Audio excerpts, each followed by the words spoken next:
Je suis stupéfait du vote qui vient d'avoir lieu. C'est-à-dire qu'il y a une alliance entre le Parti socialiste et le Rassemblement national pour exonérer d'impôts sur la fortune immobilière le château de Madame Le Pen. Voilà ce qui vient de se passer aujourd'hui dans cet hémicycle.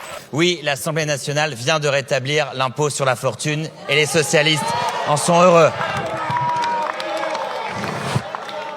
Vous avez aujourd'hui un patrimoine immobilier de 100 millions d'euros. Vous possédez un très large patrimoine immobilier. Aujourd'hui, avec l'IFI, vous payez 1,5 million d'euros. Avec l'amendement PS Rassemblement National, vous ne paierez plus que 1 million d'euros.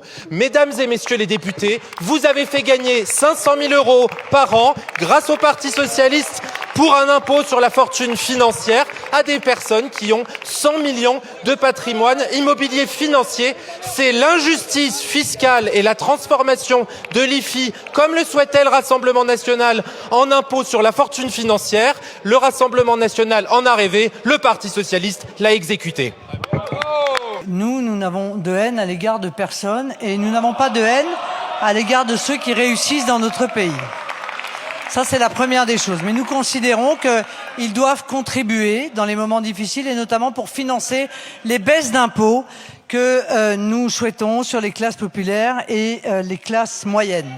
Nous avons voté aujourd'hui le fait que les biens somptuaires qui étaient considérés aujourd'hui comme appartenant aux sociétés vont repartir en réalité dans le patrimoine personnel de ceux qui les utilisent. Donc ceci va permettre d'obtenir un impôt sur la fortune financière qui sera évidemment plus intéressant. Donc, et je tiens à vous dire... S'il vous plaît, faites attention à vos enfants le 31 octobre. Vous avez sûrement vu passer ce genre d'alerte juste avant Halloween. D'habitude, ce jour-là, on joue à se faire peur pour de faux, mais ces TikTokers affirment que cette année, un danger bien réel guette les enfants. Vous devez savoir qu'il y a des groupes sur les réseaux sociaux qui annoncent vouloir donner des bonbons aux enfants avec du poison. Regardez, il y a des personnes qui ont ça chez eux, qui comptent distribuer ça à des enfants.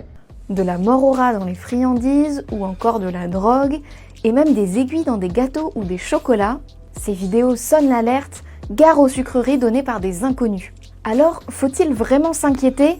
Eh bien non. Sur la question du poison, on a retrouvé cette image, elle montre bien des paquets distribués à des enfants pour Halloween, c'était près de Dijon en 2022.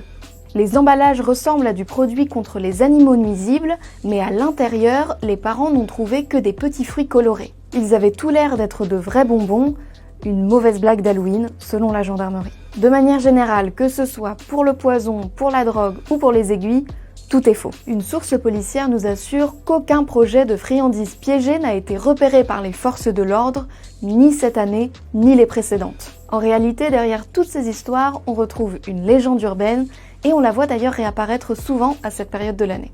Elle nous vient de loin, dès les années 60, en Amérique du Nord, on craignait de retrouver des lames de rasoir dans les pommes distribuées pour Halloween.